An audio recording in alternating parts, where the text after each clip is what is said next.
लग्न ठरलं? Thanks to Marathi matrimony. लग्न म्हणजे मराठी मॅट्रिमनी. विश्वासाची 26 वर्ष. लाखो सुखी दाम्पत्य. डाउनलोड करा मराठी मॅट्रिमनी. वाशिम जवळकामध्ये शेतकऱ्यांवर नैसर्गिक संकटाचं सावट. मूग पिकाला वेळेवर आणि पुरेसं पाणी न मिळाल्याने उत्पादनात घट होण्याची भीती. काटेपूर्णा धरणातील कमी पाणीसाठ्यामुळे शेतकरी अडचणीत. ठोस उपाययोजना करण्याची मागणी. गोंदिया जिल्ह्यातील शेतकऱ्यांना भात आणि मक्यासाठी अल्प मुदतीचं कर्ज मिळणार. भातासाठी 30,000 तर मक्यासाठी 20,000चं कर्ज मिळणार. आंबा केळी उत्पादकांनाही दिलासा. परभणीत तापमानाचा पारा 42 अंशावर गेल्याने आंबा फळबागांना मोठा फटका. कैऱ्यांवर उन्हाळी करपा पडल्याने शेतकरी संकटात सापडला. गोंदियात अनुसूचित जातीच्या उपवर्गीकरण विरोधात आंदोलन. माजी सामाजिक न्यायमंत्री राजकुमार बडोले यांच्या नेतृत्वाखाली एक दिवसीय धरणं आंदोलन. न्यायमूर्ती अनिल बदर यांचा अहवाल सार्वजनिक करण्याची मागणी. सोलापूरच्या करमाळ्यातील करंजे परिसरात 8 दिवसापासून वीज पुरवठा वारंवार खंडित होत असल्याने नागरिक हैराण. वीज पुरवठा सुरळीत करण्याच्या मागणीसाठी करंजे ग्रामस्थांचं खरडा भाकरी खात ठिय्या आंदोलन. ग्रामस्थांनी महावितरणच्या अधिकाऱ्यांच्या दालनासमोर नैवेद्यही ठेवला. जळगावच्या सराफा बाजारात सोने आणि चांदीच्या दरात वाढ. सोन्याच्या दरात 1,000 रुपयांची तर चांदीच्या दरात तब्बल 4,000 रुपयांची वाढ. सोन्याचे दर जीएसटीसह 1,56,000 रुपयांवर तर चांदीचे दर जीएसटीसह 2,56,470 रुपयांवर. हिंगोलीच्या टाकळगव्हाणमध्ये कयाधू नदीपात्रात मृता आणि जलसंधारण विभागाने बांधलेला अर्धवट बंधारा तुटला. बंधारा तुटल्याने शेतकऱ्यांचं मोठं नुकसान. पावसाळ्यापूर्वी उर्वरित काम पूर्ण करावं शेतकऱ्यांची मागणी. अमरावती तापमानाचा पारा 43 अंश सेल्सिअसवर. तापमानात वाढ झाल्याने क्रॉप कव्हर लावल्याने वाढत्या तापमानापासून पपईच्या रोपांचा बचाव. उन्हापासून पिका वाचावी म्हणून शेतकऱ्यांची धडपड सुरू. विदर्भात उष्णतेची लाट. अकोल्यात सर्वाधिक 45 डिग्री तापमानाची नोंद. विदर्भातील 6 जिल्ह्यात 44 अंशांहून अधिक तापमानाची नोंद. पुढील काही दिवस विदर्भात उष्णतेच्या लाटेचा इशारा. नागपुरात तापमान वाढीमुळे शालेय विद्यार्थ्यांची संख्या 80 ते 90% घटली. अनेक पालकांकडून आपल्या मुलांना शाळेत पाठवण्यास नकार. नागपूरसह विदर्भातील तापमान 44 अंशाच्या पार. तापमान वाढल्याने उष्माघाताचा धोका. नाशिकच्या मालेगावमध्ये तापमानाचा पारा 42.8 अंशावर. उन्हाचा तडाखा अजून वाढण्याची शक्यता. वाढत्या उन्हामुळे रस्ते आणि बाजारपेठांमध्ये शुकशुकाट. वर्धा जिल्ह्यात तीव्र उष्णतेमुळे शेती कामांना फटका. 3 दिवसापासून तापमानात सातत्याने 44 अंशावर जात असल्याने शेतकरी सुद्धा हैराण. जळगावच्या चाळीसगावमध्ये वाढत्या उन्हामुळे झेंडू फुलांच्या उत्पादनात मोठी घट. लग्नसराईच्या पार्श्वभूमीवर झेंडू फुलांना मोठी मागणी. कमी उत्पादन आणि वाढत्या मागणीमुळे बाजारात झेंडूच्या दरात मोठी वाढ. भंडारा जिल्हा रुग्णालयात उष्माघात प्रतिबंधासाठी प्रशासन सज्ज. उष्माघाताच्या पार्श्वभूमीवर 44 कक्ष तर 168 खाटांची व्यवस्था. तसंच आपत्कालीन परिस्थितीसाठी प्रशिक्षित वैद्यकीय अधिकारी आणि सेवा सज्ज. जळगावच्या भुसावळमध्ये विजेच्या लपंडावामुळे नागरिक हैराण. वीज पुरवठा खंडित होत असल्याने नागरिकांना पाणी टंचाईचाही सामना करावा लागतोय.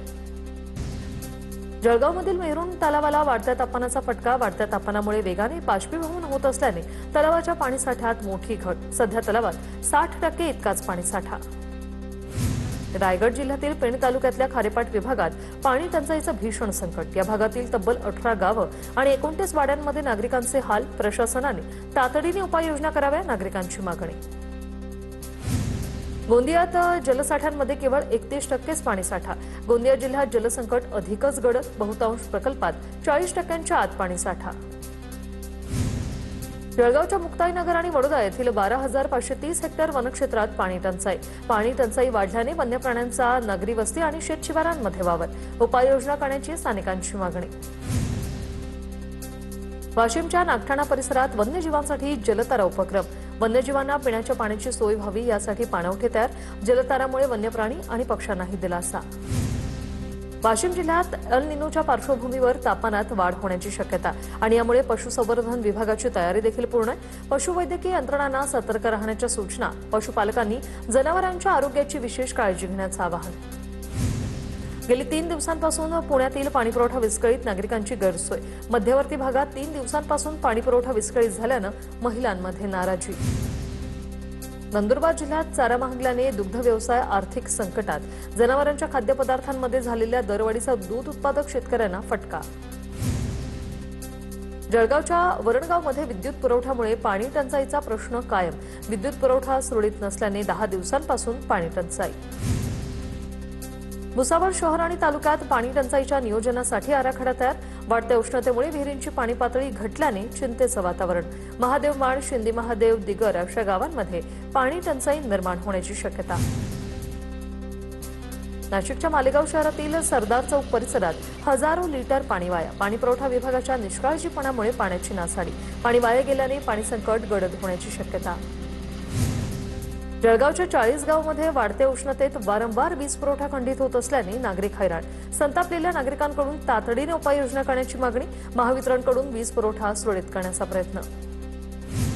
चंद्रपूर जिल्ह्यात मूल रेल्वे स्थानकावर नवीन मालधक्का प्रस्तावित. आरेच्या वाहतुकीसाठी आता नवीन मालधक्का उभारण्याचा प्रस्ताव. मूल नगर परिषद आणि नागरिकांचा प्रस्तावित मालधक्क्याला विरोध आहे. गरज पडल्यास रस्त्यावर उतरू, नगराध्यक्षांचा इशारा. जालना मर्चंट बँकेत 23 कोटींच्या घोटाळा प्रकरणातील फिर्यादीच आरोपी निघाल्याची माहिती. बँकेचे महाव्यवस्थापक राजेंद्र टोकशा यांना आर्थिक गुन्हे शाखेकडून अटक. आर्थिक गुन्हे शाखेकडून बँक घोटाळा प्रकरणाचा सखोल तपास. शिवाजी कोण होता या पुस्तकाविरोधात कोल्हापुरात हिंदुत्ववादी संघटनांचं आंदोलन. शिवाजी कोण होता या पुस्तकावर बंदी घालण्याची मागणी. नागपूरच्या नेरी उमगावमध्ये खासगी ऊर्जा कंपनी विरोधात ग्रामस्थ आक्रमक. खासगी ऊर्जा कंपनीतून होणाऱ्या प्रदूषणामुळे शेती आणि नागरिकांच्या आरोग्यावर परिणाम होत असल्याचा आरोप. नागपुरात काही भागात अजूनही घरगुती गॅससाठी एजन्सी बाहेर लोकांच्या रांगा. एक सिलेंडर असलेल्या ग्राहकांना मनस्ताप. मागणीच्या तुलनेत गॅस एजन्सीला कंपनीकडून पुरवठा होत नसल्याने लोकांची. जळगावच्या मुक्ताईनगरमध्ये खडसे फार्म हाऊस जवळ डिझेलचा टँकर उलटला. डिझेल बॉटल्समध्ये भरण्यासाठी नागरिकांची मोठी गर्दी. वाहतुकीचा मात्र खोळंबा. बदनापूरच्या कॅनरा बँकेतील अपहाराचा एक नवा सीसीटीव्ही समोर. बँक अधिकारीच दागिन्यांची चोरी करत असल्याचं सीसीटीव्हीत कैद. बँकेतून 7,31,00,000 अपहार झाल्याचा प्रकार. आरोपींनी बँकेत बनावट सोनं तारण ठेवत खरं सोनं चोरल्याचं समोर. सोलापूर जिल्ह्यातील मशीद मंदिरासह धार्मिक स्थळांवरील 938 भोंगे ग्रामीण पोलिसांनी शिष्टाईने उतरवले. आतापर्यंत सर्वाधिक भोंगे उतरवण्यात ग्रामीण पोलिसांची आघाडी. बारामतीमधील खंडू, खैरेवाडी आणि शेरेवाडी गावाच्या हद्दीत अॅल्युमिनियमच्या तारांची चोरी. चोरीस गेलेल्या तारांसह एकाला अटक. सुपर पोलिसांची ही कारवाई. कोल्हापुरात गर्भपाताच्या गोळ्या देणाऱ्या बोगस डॉक्टरसह एजंटला अटक. पन्हाळा तालुक्यातील माझगाव येथे कारवाई. स्थानिक गुन्हे अन्वेषण आणि आरोग्य विभागाची कारवाई. पोलिसांनी ऋषिकेश खोत आणि ऋषिकेश माने दोघांनाही अटक केली. खारघरमध्ये मध्यरात्री दरोडा. 40 लाखांचे दागिने लुटले. खारघर सेक्टर 12 मध्ये मध्यरात्री फिर्यादीवर हल्ला करून मारहाण करण्यात आली. खारघर पोलिसांकडून गुन्हा दाखल. आरोपींचा शोध सुरू. भुसावळच्या नगराध्यक्ष गायत्री भंगाळे यांचे जात प्रमाणपत्र अवैध ठरल्याने त्यांचं पद धोक्यात. नुकत्याच झालेल्या निवडणुकीत त्यांनी मंत्री संजय सावकार यांच्या पत्नी रजनी सावकार यांचा पराभव करून विजय मिळवला होता. न्यायालयाच्या निर्णयाकडे सर्वांचं लक्ष. लग्न ठरलं थँक्स टू मराठी मॅट्रिमनी. लग्न म्हणजे मराठी मॅट्रिमनी. विश्वासाची 26 वर्ष. लाखो सुखी दाम्पत्य. डाउनलोड करा मराठी मॅट्रिमनी.